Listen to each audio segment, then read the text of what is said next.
conversión, la vida de Agustín de Hipona, el gran pensador cristiano del siglo IV, no fue la más ejemplar en todo sentido. Y él tenía el hábito de asociarse con una mujer inmoral, una mujer de la mala vida, digámoslo así.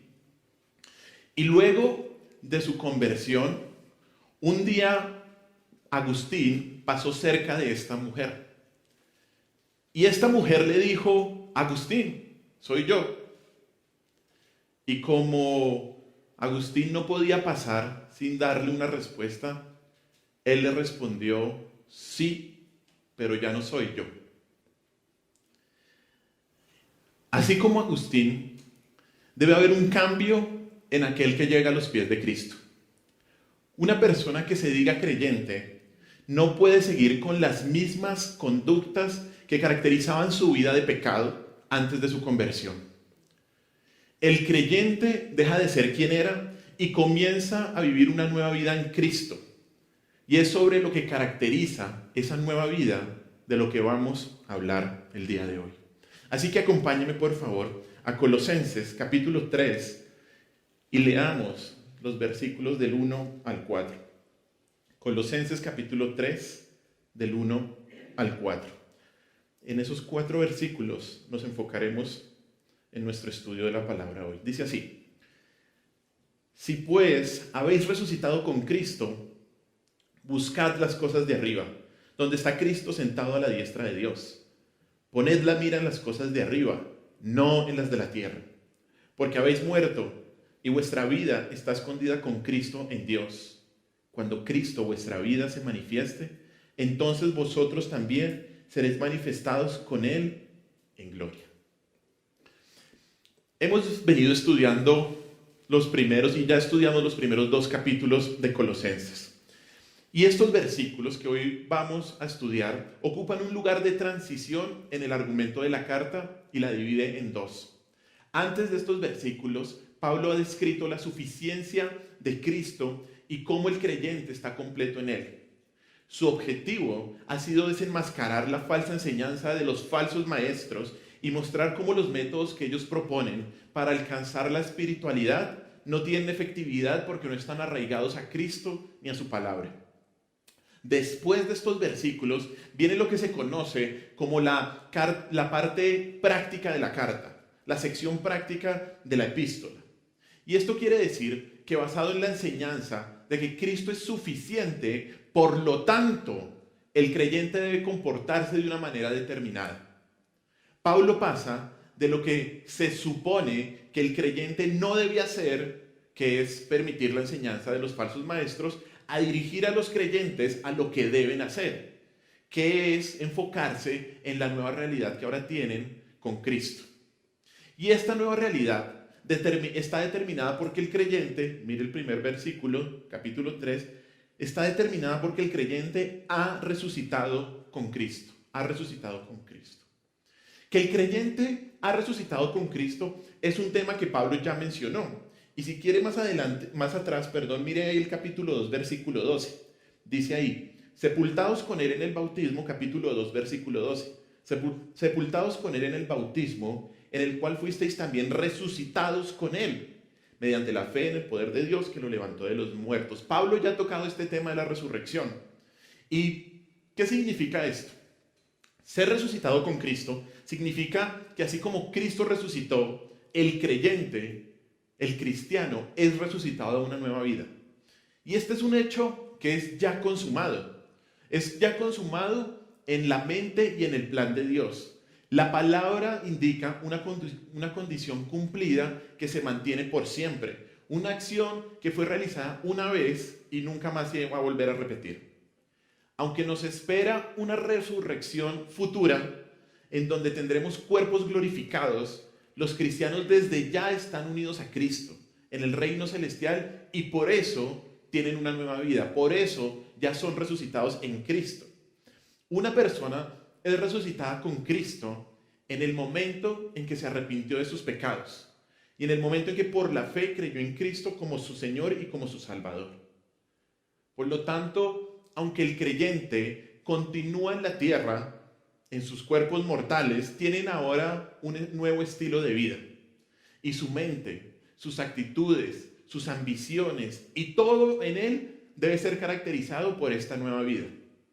Por ello, en esta sección se dice y se les dice a los colosenses y a nosotros que si de verdad hemos resucitado con Cristo, hay ciertas implicaciones que deben mostrarse en la persona que ha resucitado con Cristo. Y hoy vamos a ver tres conductas inevitables que hace alguien que tiene la nueva vida de Cristo.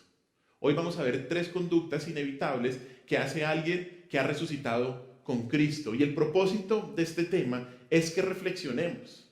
En primer lugar, debemos reflexionar si de verdad hemos resucitado con Cristo o si es solamente somos cristianos profesantes. Y en segundo lugar, debemos reflexionar a que si no estamos mirando y viviendo estas cosas de las cuales vamos a hablar, pedirle perdón al Señor y encaminarnos una vez más. Tres cosas inevitables que hace alguien que tiene la nueva vida de Cristo. Y la primera está muy clara ahí en el versículo 1 y 2 que los voy a volver a leer. Dice así: si pues habéis resucitado con Cristo, buscad las cosas de arriba, donde está Cristo sentado a la diestra de Dios. Poned la mira en las cosas de arriba, no en las de la tierra. ¿Cuál es la primera conducta de alguien que tiene la nueva vida de Cristo? Busca, ¿qué? Las cosas de arriba. Se enfoca en las cosas de arriba. La palabra buscar indica una acción continua. No es buscar una vez y ya, sino que implica un esfuerzo constante. Algunas versiones lo traducen, estén buscando constantemente. Pero aquí el énfasis no es sobre la acción de buscar. El énfasis es sobre el objeto buscado. ¿Y qué es lo que se debe buscar? Las cosas de arriba, las cosas que están arriba. Una traducción literal de este versículo sería así: las cosas que están arriba estén constantemente buscando. Pone énfasis a lo primero. Las cosas que estén arriba estén buscando constantemente. ¿Qué es arriba? Arriba es otra forma de referirse al cielo. Es donde vive Dios y es una referencia a la esfera en la que los creyentes pertenecen verdaderamente. ¿Debido a qué? Debido a que están resucitados con Cristo, debido a que están unidos con Cristo. Por eso es que en la siguiente frase se afirma que arriba es donde Cristo está sentado, a la diestra de Dios. Dice ahí el verso, donde está Cristo sentado a la diestra de Dios. Y esta es una clara referencia al cielo. Y esta expresión, a la diestra de Dios, significa un lugar de honor y un lugar de preeminencia. Vamos al Salmo 110, versículo 1. Salmo 110, versículo 1. Dice así el texto: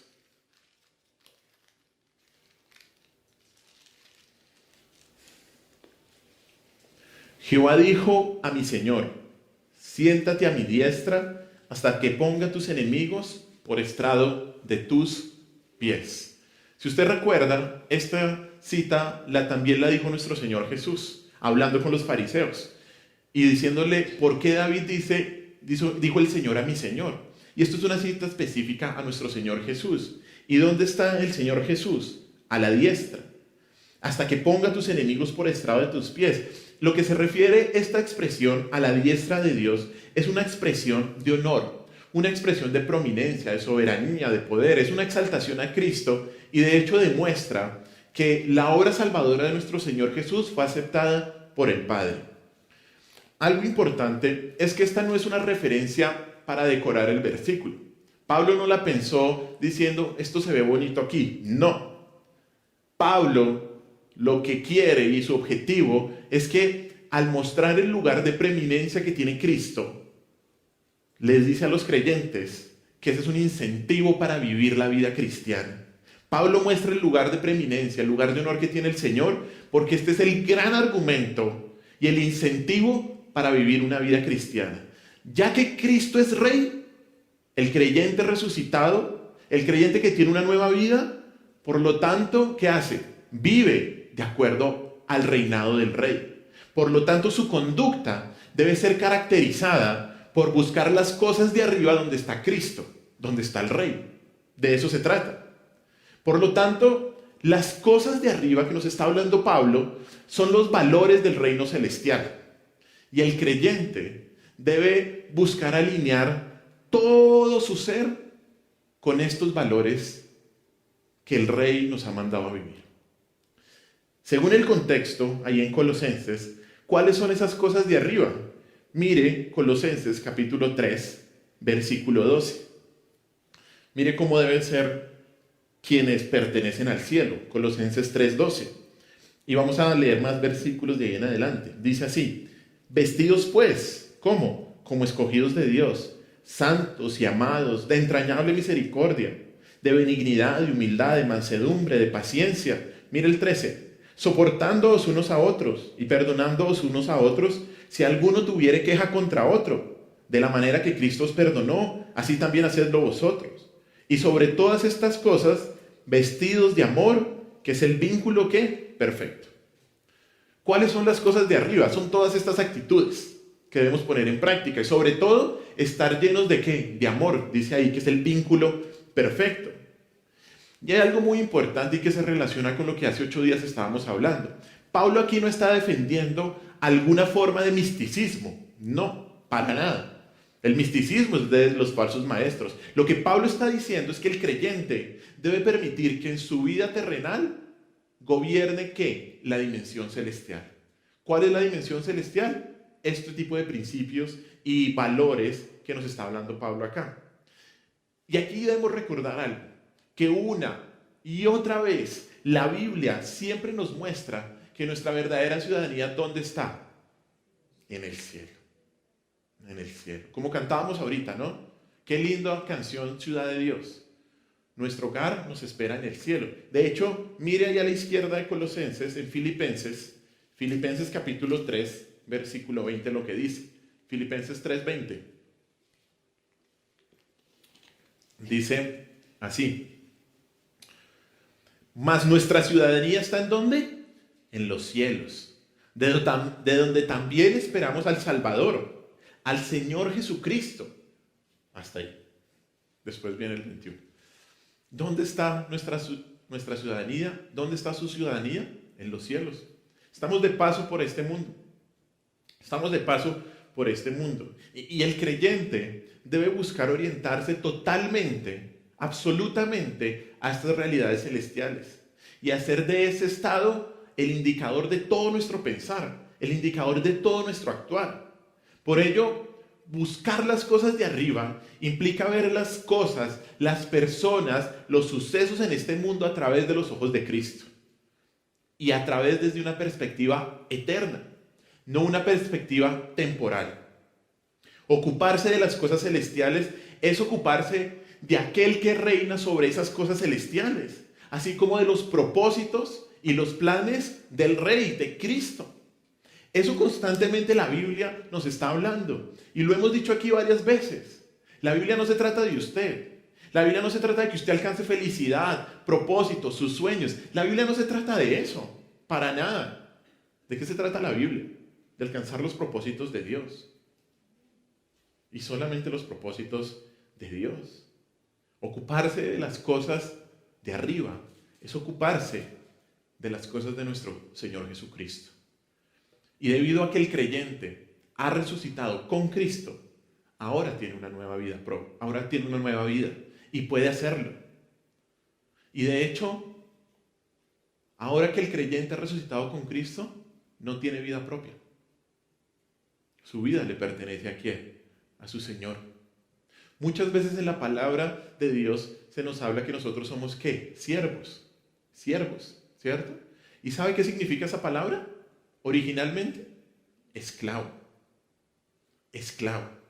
¿Un esclavo tiene algún derecho? Somos esclavos de Cristo.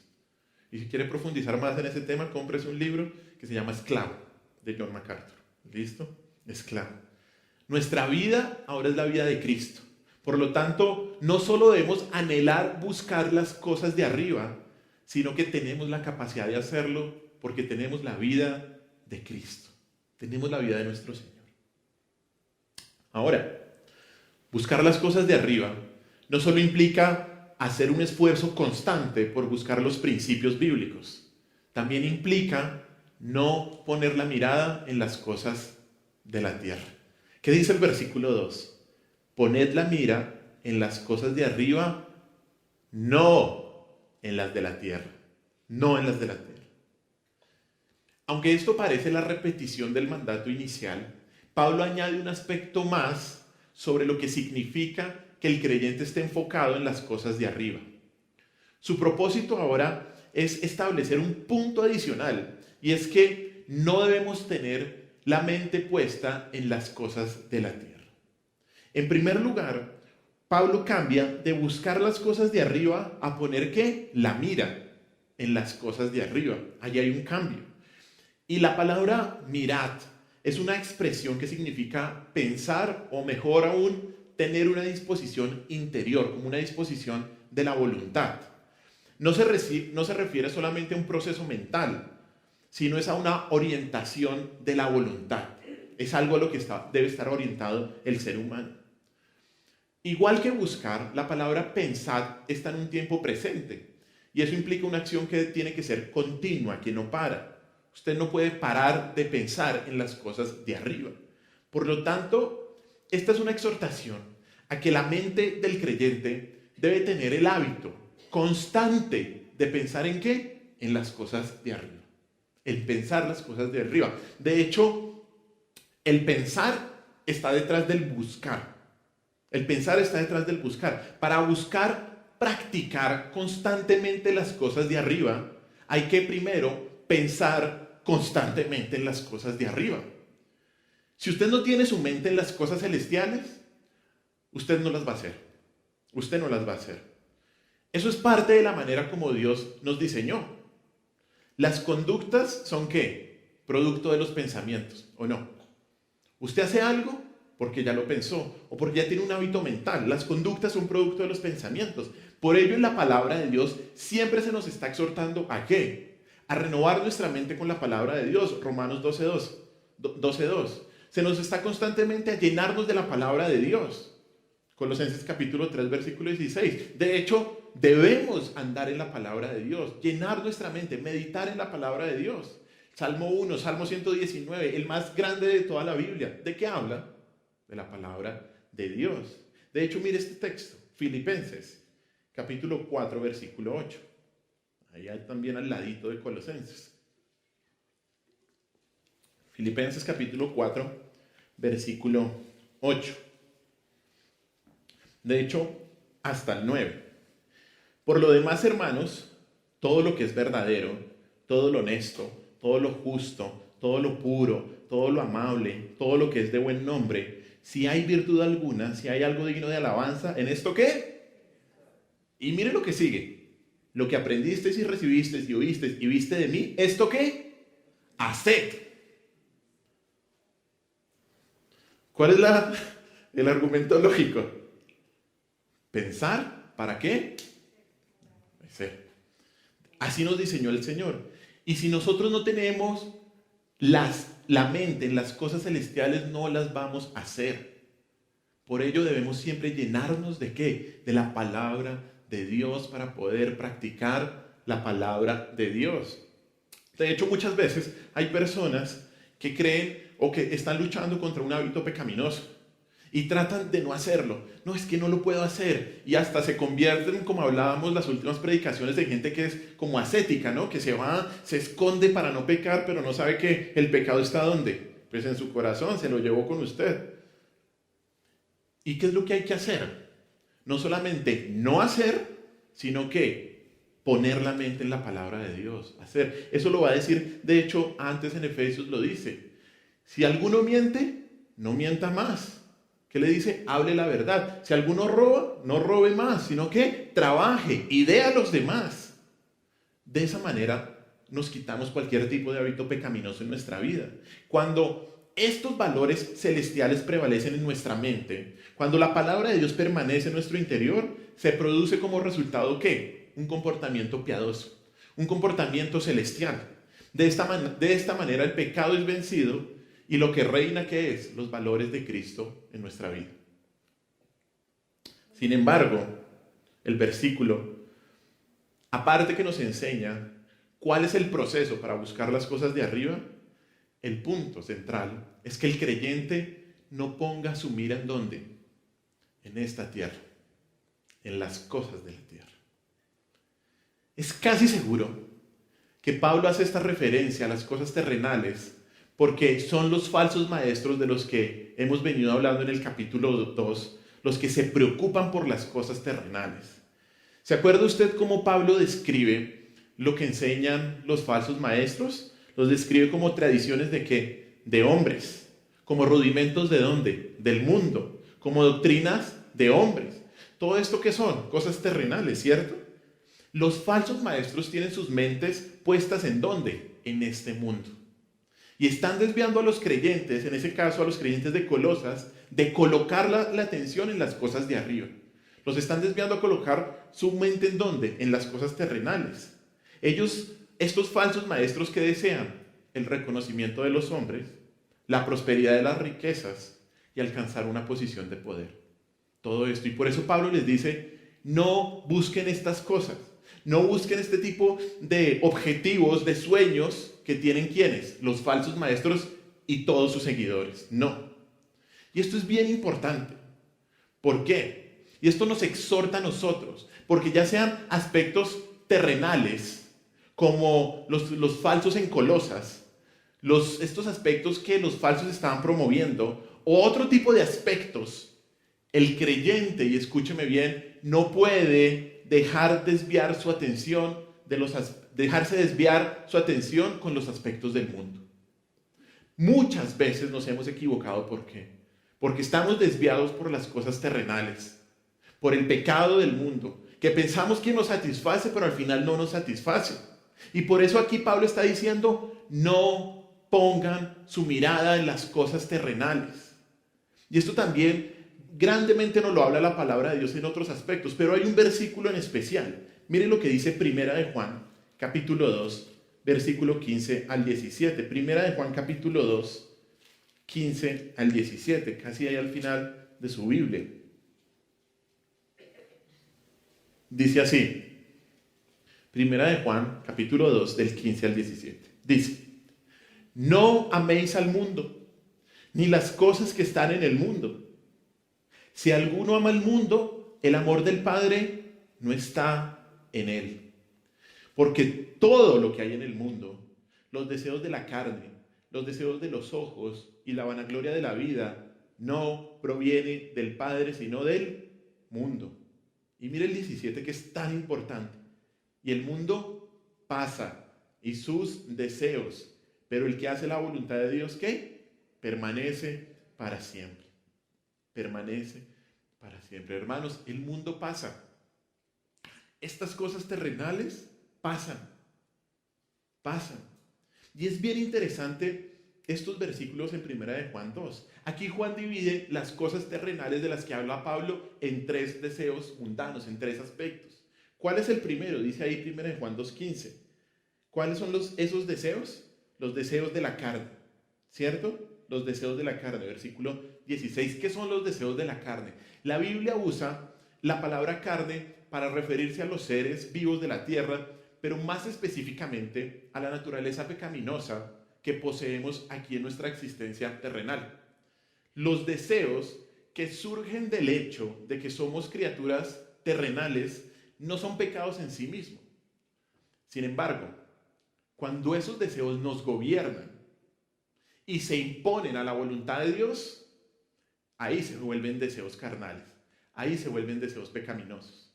Por ejemplo, el hambre nos impulsa a buscar comida, pero cuando codiciamos comer o buscamos la comida por medios ilegales, digámoslo así, o cuando codiciamos, ¿eso es en qué se convierte? En glotonería. Y la glotonería es un pecado, Proverbios capítulo 23. Otro ejemplo, los impulsos sexuales, que Dios los ha marcado dentro de la esfera del matrimonio. Cuando se salen de esa esfera, se vuelven deseos pecaminosos, deseos carnales, y conducen a otros muchos múltiples pecados, como la homosexualidad, el adulterio, la fornicación y todo lo demás. Esos son los deseos carnales. En segundo lugar, Juan nos habla de los deseos ¿de qué? De los ojos, los deseos de los ojos. Y estos son los deseos de poseer lo que vemos, pero no debemos. En los 10 mandamientos, este pecado se prohíbe cuando Dios nos manda a no codiciar. ¿Se acuerda? No codiciarás la mujer de tu prójimo, no codiciarás la casa de tu prójimo, no codiciarás el burro de tu prójimo, no codiciarás eso que ves, pero que no debes tenerlo. Los deseos de los ojos incluyen ese deseo de tener personas, de tener posesiones, o incluso de tener un estatus, un rol, una posición importante en este mundo. Ese es el segundo aspecto. Y en tercer lugar, Juan nos habla de que las cosas terrenales están enfocadas en la vanagloria de la vida, dice Juan, la vanagloria de la vida. Y esto se puede definir como cualquier cosa que lleve a la arrogancia, que lleve a la ostentación, al orgullo en sí mismo, a la presunción o a la jactancia de una persona. Es cualquier cosa que nos exalte por encima de nuestra posición y nos haga pensar que podemos vivir sin Dios. Yo puedo solo. Esa es la vanagloria de la vida. Esa es la vanagloria. El primer ejemplo de la vanagloria de la vida, ¿quién fue? Adán y Eva. Cuando llegó Satanás y les dijo que iban a poder ser como ¿quién? Como Dios. Y ellos lo pensaron, pecaron, y no contentos con vivir en un mundo perfecto, desobedecieron al Señor. Esa es la vanagloria de la vida. De hecho, Satanás probó estas mismas 3 tentaciones ¿en quién? En Cristo, en nuestro Señor Jesús. Cuando nuestro Señor estuvo ayunando 40 días en el desierto, tentó a Jesús con los deseos de la carne al querer convertir las piedras en pan de una manera pecaminosa. Luego Satanás pasó a los deseos de los ojos, en donde le mostró todos los reinos del mundo y se los ofreció. Y por último, tentó al Señor con la vanagloria de la vida, al desafiarlo a arrojarse desde el techo del templo y probar que él era el Mesías, pero de una manera que no era la voluntad de Dios. Esa no era la manera. ¿Qué hizo el Señor? ¿Se acuerdan? Escrito está. Escrito está. El Señor resistió la tentación con la palabra de Dios. ¿Y en qué se mantuvo enfocado? En las cosas de arriba, en su plan celestial, en el plan que habían diseñado con el Padre desde la eternidad. Esto que hizo el Señor es lo que nos está exhortando hoy la palabra de Dios, con respecto a no amar las cosas del mundo, a no poner nuestra mirada en las cosas de la tierra. Hermanos, el creyente no puede dejar que su vida esté atada a esta tierra que es temporal. No puede. No puede la vida del creyente estar dominada por este tipo de deseos pecaminosos que hacen que toda su atención esté puesta en cosas que son transitorias. Nosotros no podemos pensar como pensaban los faraones. ¿Usted por qué cree que habían tantas de esas pirámides gigantescas? Porque ellos metieron todo su trasteo ahí, es que con esto nos vamos a la muerte. Y todo hoy en día está revendido. Usted no puede pensar así, pensamiento como los faraones. El creyente no puede dejar que su vida esté atada a la tierra, dominada por este tipo de deseos pecaminosos. Toda la vida del cristiano debe estar orientada ¿hacia qué? Hacia arriba, hacia lo celestial. ¿Dónde está quién? ¿Dónde está Cristo? Allá. De la misma manera que una brújula siempre se orienta hacia el norte, así debe estar nuestra vida, orientada hacia el norte de Cristo. Lo que hacemos, lo que tenemos, lo que vivimos, tiene un solo objetivo en su vida. Un solo objetivo, darle gloria a Cristo. Y si usted pone la atención en las cosas de esta tierra, perdió.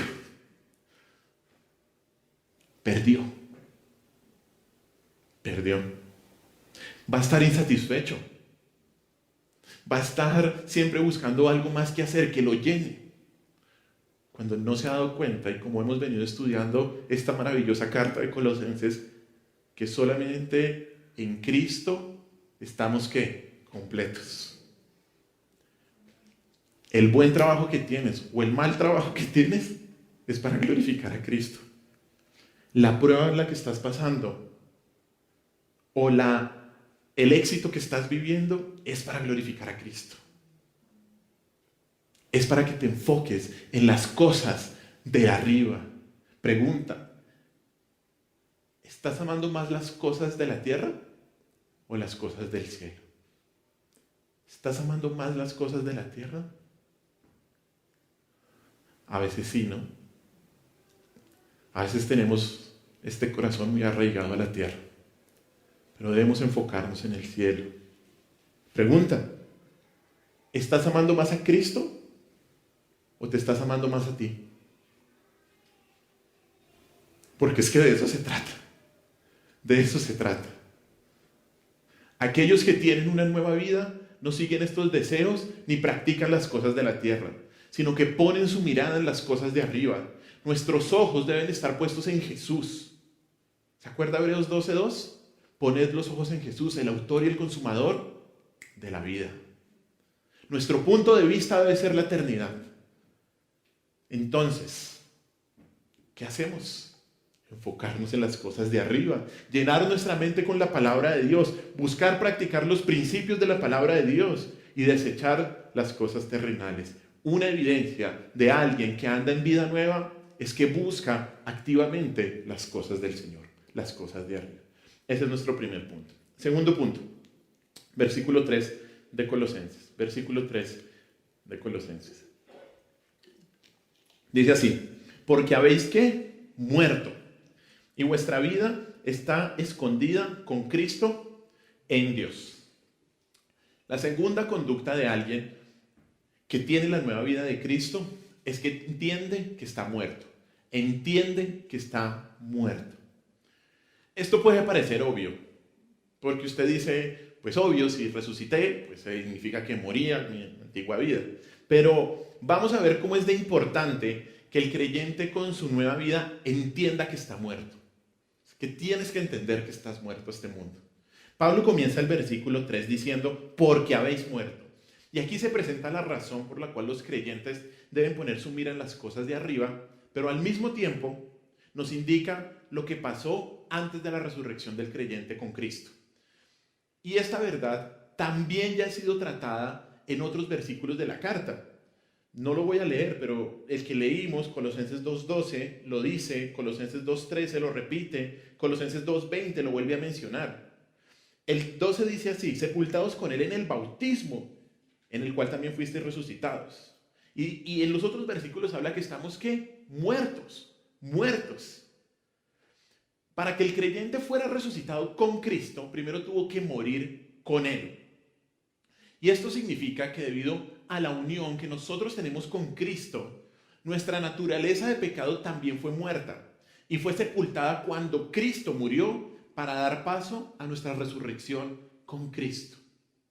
Cuando Cristo murió, cuando Cristo llevó nuestros pecados en la cruz, para todo aquel que hace de Cristo su Señor y Salvador y se arrepiente de sus pecados, esa persona también murió al pecado en ese momento. Eso es lo que nos dice la Escritura. De hecho, vamos a Romanos capítulo 6, versículo 6. Romanos capítulo 6, versículo 6.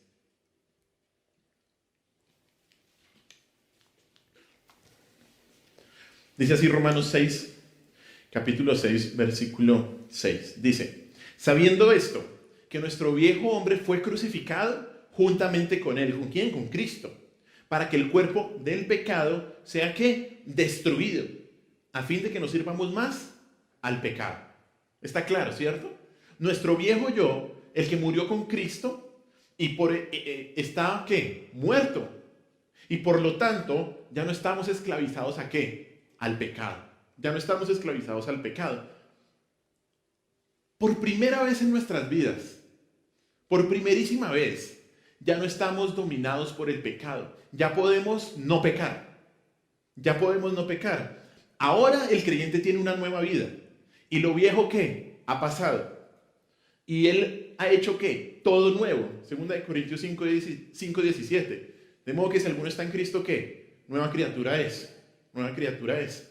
Por eso ahora, para el creyente, para quien ha resucitado, tiene nuevos propósitos. Tiene nuevos sentimientos. Tiene nuevos deseos. Ya anhela obedecer al Señor. Antes, ni de fundas. ¿No? Pero ahora, ¿por qué Pablo vuelve a repetir esto? una vez más. 3 veces ya lo ha repetido, una cuarta vez lo vuelve a repetir. La razón por la cual Pablo lo repite es para que el creyente entienda que está capacitado para buscar las cosas de arriba porque está muerto. Porque está muerto. A veces los creyentes no buscan las cosas de arriba, ¿sabe por qué? Porque piensan que el pecado los domina. No es que esto me domina. No es que esto yo no puedo. No. Pueden ser por 2 cosas. O porque realmente no es creyente o porque no ha entendido la verdad de la palabra. Y la única verdad que libera, ¿cuál es? La verdad de la palabra de Dios. A veces los creyentes no buscan las cosas de arriba porque piensan eso. Piensan que el pecado los domina. Pero la verdad, ¿cuál es? Es que si el creyente ha resucitado con Cristo, está muerto al pecado. Muerto al pecado. Y ya no es esclavo del pecado. Ya puede vivir una vida piadosa. Como usted sabe, en una época, la trata de esclavos era algo legal alrededor del mundo. Aquí en Colombia también. Era una práctica común hasta que el 21 de mayo de 1851 se sancionó una ley que abolía la esclavitud. Una ley sancionada por el presidente José Hilario López. Y en algunos lugares, a pesar de que esta ley fue sancionada y empezó a aplicarse, en algunos lugares no se aplicó por desconocimiento a la ley, pero en otros lugares por desobediencia. En muchos lugares los amos se rehusaron a obedecer esta ley, a llevar a cabo esta ley de manera pacífica. Y esto desarrolló la Guerra Civil de 1852, que duró 4 meses, y luego de eso se daría la liberación definitiva de la esclavitud aquí en Colombia. Esto mismo ocurre con nuestra liberación del pecado. Lo que se logró en la cruz de Cristo fue una victoria que completa y final. Total. Pero a veces el creyente no entiende eso, no conoce esta verdad. Pero también, para vivir de acuerdo con este nuevo estado de libertad, no solo debemos saber esta maravillosa verdad de que estamos muertos, sino también que luchar por nuestra libertad. Luchar por la libertad que tenemos en Cristo sobre el pecado. Eso lo tenemos que hacer y la Biblia constantemente nos habla de esto. Mire lo que dice solamente un texto. Primera de Pedro 2:11. Primera de Pedro 2:11. Esperemos a que termine la banda sonora.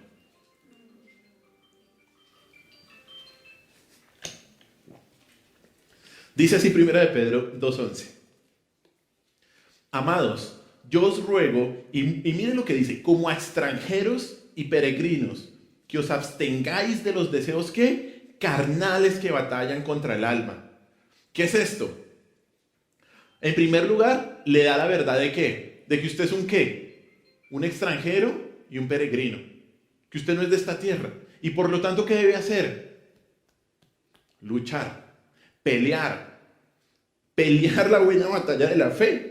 Que os abstengáis ¿qué? De los deseos carnales. Usted se tiene que abstener de eso. Usted tiene que luchar por la libertad. Todavía pecamos. Cuando llegamos a Cristo, no significa que el pecado se va a acabar. ¿Por qué? Porque estamos en este mundo y estamos en esta carne que no ha sido redimida totalmente. Pero la diferencia, y escúcheme bien, ¿sabe cuál es? Es que ahora luchamos. Antes ni siquiera lo hacíamos. ¿Cierto? Gracias a Dios que ahora luchamos. ¿Qué hace un muerto? Nada. Bueno, usted ya sabe qué hace, ¿no? Hiede. Pero si tú luchas con el pecado, significa que no estás muerto. Ahora luchas. Antes ni siquiera lo hacías porque estabas muerto, pero ahora luchas. Y la verdad de que en Cristo estás muerto te debe ayudar a luchar, a abstenerte de estos deseos carnales que batallan, dice aquí en Primera de Pedro, batallan contra el alma. Y es que tenemos que luchar, llenarnos de la palabra de Dios, buscar las cosas de arriba y desechar las cosas de la carne. Todavía pecamos porque estamos en este mundo y en esta carne, pero ahora luchamos, antes ni siquiera lo hacíamos. Por ello es posible buscar las cosas de arriba. Por eso es posible y no las terrenales. Ya no pertenecemos al reino de esta tierra. ¿Sabe por qué? Porque estamos muertos a este reino. Usted se tiene que ver así. Usted debe verse como muerto a este reino. Y para reafirmar esta verdad, mire cómo Pablo termina el versículo 3 de Colosenses 3. Porque habéis muerto, dice, y vuestra vida, ¿qué? Está escondida con Cristo en Dios. ¿Qué significa esto? Así como el creyente ha muerto con Cristo y resucitado con Él, también está escondido con Él. Está escondido con Él en Dios. En la actualidad, nuestra identidad es celestial. Es una identidad que es real, pero está oculta. No hemos sido transportados físicamente al cielo. El versículo 4, que ya vamos a hablar de eso, afirma que en algún día lo seremos. Mientras tanto, nuestro verdadero estatus está escondido. Y aunque no nos veamos diferentes a los que nos rodean, la verdadera vida de los creyentes permanece escondida, permanece oculta hasta la revelación final. Esa vida verdadera que ahora tenemos en nuestro corazón permanece que escondida. Estamos escondidos con Dios en el cielo. Llegará el día en que se revelará. Pero lo lindo de esta expresión es que esto también implica que nuestra vida está segura. Nuestra vida está segura. Mire Salmo 27.5. Salmo 27.5. Esto, de hecho, es inspirado. Este salmo inspiró una canción que yo me acuerdo, mis papás la cantaban hacía años, de los años. Salmo 27.5. Dice así: porque Él me esconderá en su tabernáculo en el día del mal, me ocultará en lo reservado de su morada, sobre una roca me pondrá, ¿en dónde? En alto. ¿Qué significa estar escondido en Dios? Que estoy seguro en Dios, que estoy tranquilo en Dios, que se puede venir lo que se venga, pero si usted está escondido en Dios, usted va a estar tranquilo. No importa por lo que pase, no importa lo que sucede. Una vida escondida en aquel que se sienta a la diestra de Dios está totalmente segura. ¿De qué va a temer? Pues si está a la diestra de Dios. ¿Cuál es el problema? Ninguno. Los creyentes gozamos de seguridad por la eternidad. Estamos escondidos y protegidos de cualquier adversario, de cualquier situación, de cualquier problema. Y si la nueva vida está escondida con Cristo y el Padre está en Cristo y Cristo está en el Padre, pues nuestra vida está escondida en Cristo, y como dice al final del versículo, estamos escondidos en Cristo, con Cristo, en Dios. Esto es increíble. Esto es increíble y es parte de las grandes bendiciones que el Señor ha hecho en nuestra vida. Antes éramos enemigos. Hoy estamos, ¿qué? Escondidos en Dios, con Cristo. ¿Cuál es el punto de todo esto? El punto de Pablo es que podemos vivir la nueva vida de Cristo, porque hemos muerto al pecado, porque estamos escondidos con Cristo en Dios.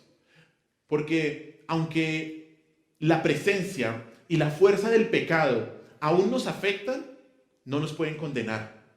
No pueden evitar que vivamos con nuestra mirada en el cielo. A través de la muerte de Cristo, el Señor quitó los grilletes que nos mantenían esclavizados de la carne, nos libera del egoísmo, nos libera de los dogmas egoístas de esta tierra y nos capacita para vivir para Él. El creyente, si ha resucitado con Cristo, es creyente y ha sido traído a una nueva vida con Cristo cuando antes estaba espiritualmente muerto. Por ello, debes entender, debes comprender que estás muerto y que tu vida está escondida en Cristo, con Cristo en Dios. Debes poner tu mira en el cielo y buscar las cosas de arriba, porque para esta tierra estás muerto. Estás muerto. Es para Cristo, por quien vivimos y en Él somos y en Él nos movemos. Ese es nuestro segundo punto. Tercer y último punto. Tercera conducta de alguien que tiene la nueva vida en Cristo. Leamos el versículo 4. Mire cómo concluye de una manera maravillosa Pablo. Dice ahí Colosenses 3:4.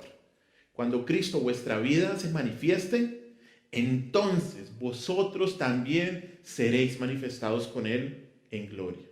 También seréis manifestados con Él en gloria. La tercera conducta de alguien que tiene la nueva vida de Cristo es que espera la glorificación con Él. Espera la glorificación con Él.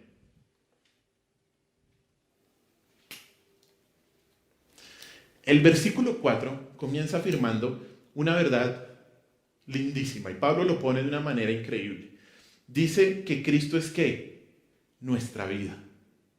Cristo, vuestra vida. A mí esta expresión me derrite. Cristo, mi vida. Él no solo es el dador y sustentador de la vida. Cristo es ¿qué? Es tu vida. Cristo es tu vida. Cristo es tu vida. Mi verdadera vida.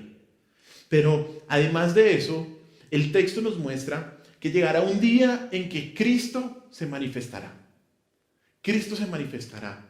Ahí las palabras en el versículo, cuando Cristo se manifieste, se refieren a un tiempo futuro y más específicamente a la segunda venida de Cristo. La segunda venida de Cristo. Que el Señor venga por segunda vez es un tema que se menciona más de 300 veces en el Nuevo Testamento, con capítulos y con libros dedicados a este tema. Mucho podríamos hablar, muchos versículos podríamos citar. Quiero citar uno nomás. Vamos a 1 de Timoteo 6:14. 1 de Timoteo 6:14. Dice así.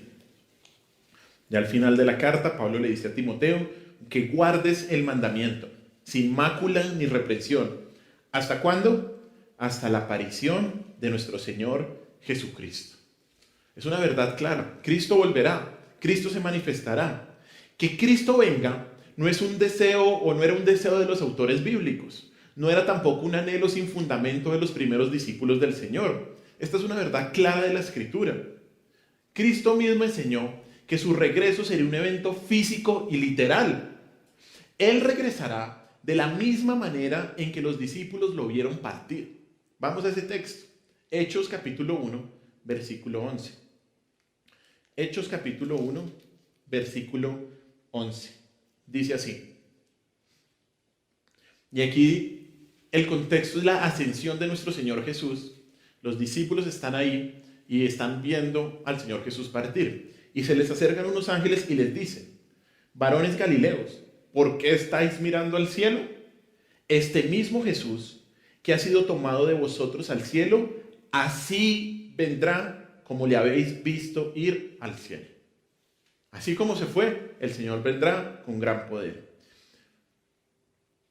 El regreso de nuestro Señor Jesús es desconocido, puede ser en cualquier momento, y por ello la Biblia constantemente exhorta a los creyentes a prepararse para su segunda venida. Llegará un día en que Cristo se manifieste, y en ese momento, como dice el versículo que dice ahí en Colosenses capítulo 3, vosotros también seréis manifestados con Él en gloria. Este punto es buenísimo, porque esto es lo que se conoce como la glorificación del creyente. Este es el punto final de la salvación, el paso final, la glorificación del creyente, ser manifestados con Cristo en gloria. ¿Qué es la glorificación? La glorificación quiere decir que compartiremos la gloria de Dios cuando estemos en nuestros cuerpos resucitados en los cielos nuevos y en la tierra nueva. No seremos como Dios, ojo, compartiremos su gloria. Vamos a experimentar una comunión más profunda con Él, sin correr el riesgo de caer en el pecado. Y esto va a suceder, como dice el texto, cuando Cristo se manifieste por segunda vez. Cuando Cristo se vuelva a venir a la tierra. Solo hasta ese momento seremos manifestados con Él en gloria. Y el pecado, en ese momento, será eliminado totalmente de nuestra vida. En la venida de Cristo, la gloria de Dios, su honor, su alabanza, su majestad, su santidad se realizará en nosotros. Y en lugar de ser mortales, cargados con una naturaleza pecaminosa, seremos transformados y tendremos acceso directo y sin obstáculos a la presencia de Dios. ¿Se imagina? ¿Estar sin pecado?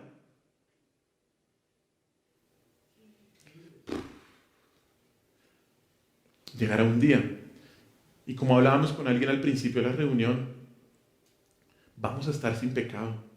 El pecado es lo peor de la humanidad. Por el pecado entró la enfermedad al mundo. Por el pecado usted está enfermo. Génesis capítulo 3. Por el pecado la gente muere.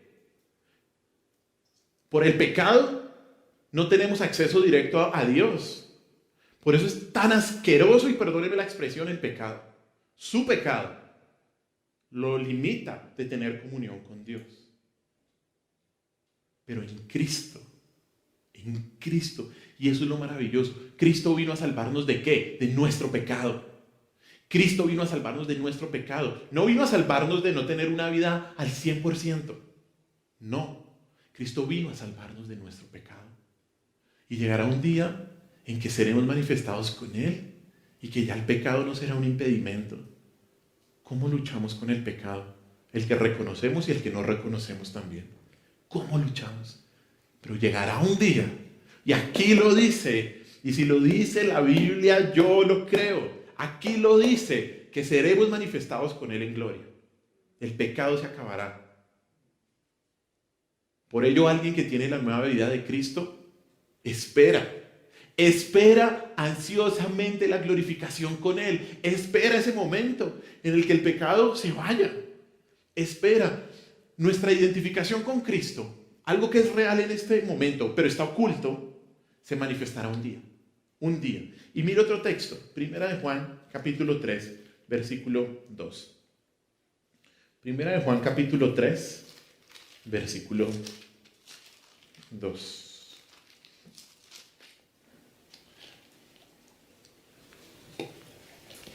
Dice así: amados, ahora somos hijos de Dios, y aún no se ha manifestado lo que hemos de ser. Pero sabemos que cuando Él que se manifieste, seremos semejantes a Él, porque le veremos tal como Él es. Ay, qué lindo. Veremos al Señor Jesús tal como Él es. ¿Por qué lo podemos ver? Porque seremos cambiados. Porque así es nuestra naturaleza. ¿Qué nos pasaría? Muertos. Inmediatamente. Por nuestro pecado. Pero la aparición del creyente en gloria significará una transformación final a la imagen de Cristo. Se restaurará la imagen de Dios en el hombre. Esa imagen que fue estropeada en la caída cuando Cristo vuelva. ¿Recuerda? En el Edén esa imagen fue estropeada. Pero cuando Cristo vuelva, esa imagen será restaurada. Así como Cristo murió, y esta es la enseñanza de todo el texto, así como Cristo murió, los creyentes mueren con Él. Al resucitar, los creyentes resucitaremos con Él. Y cuando aparezca en gloria, en el momento de su regreso, los creyentes aparecerán con Él ¿en qué? En gloria. En gloria. Aquí se completa el proceso de la salvación. Una persona que ha resucitado con Cristo no tiene solamente una nueva vida, sino que el propósito final de esa nueva vida es la glorificación con Cristo.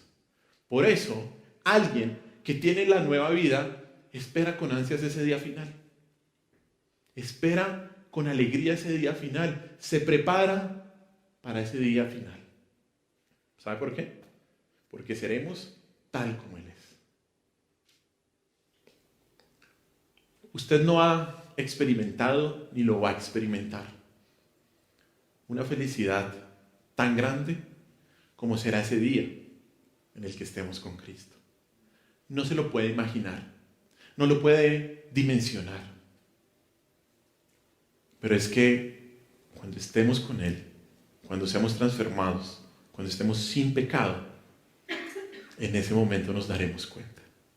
Que el Señor prepare nuestros corazones para ese día final en el que llegaremos. Qué importante es entender estos 4 versículos. Qué importante es entender que si he resucitado con Cristo, el viejo yo está muerto. Que mi nueva vida está escondida con Cristo en Dios. Y que eso me permite buscar las cosas de arriba y no las cosas de la tierra. Qué maravilloso es darse cuenta de que Cristo es ahora mi vida. Cristo es mi vida. Y que los que hemos nacido de nuevo estamos muertos al pecado.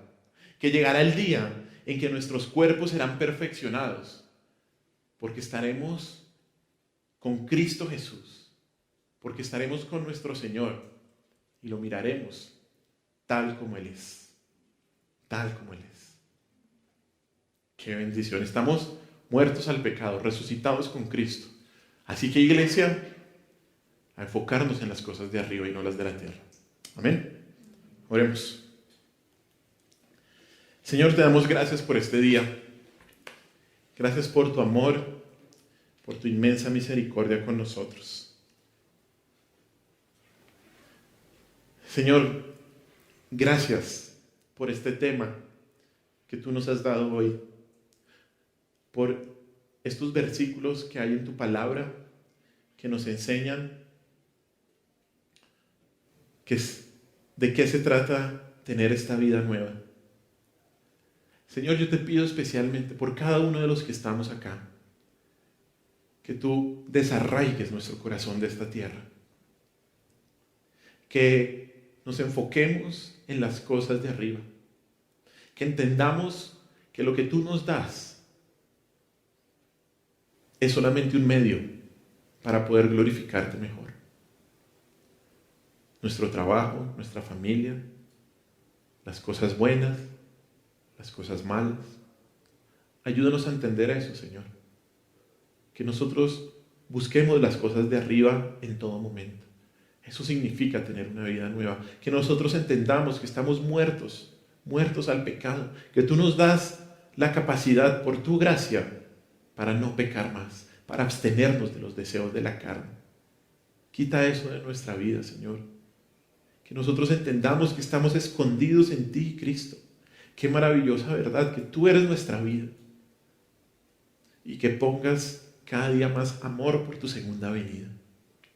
Que cada día pongas más anhelo porque llegará el día en que te veamos tal como eres. Un día en que seremos librados de cualquier tipo de aflicción, de cualquier tipo de dolor. Te alabamos y te bendecimos, Señor. Y en tu nombre hemos orado, mi Señor Jesús.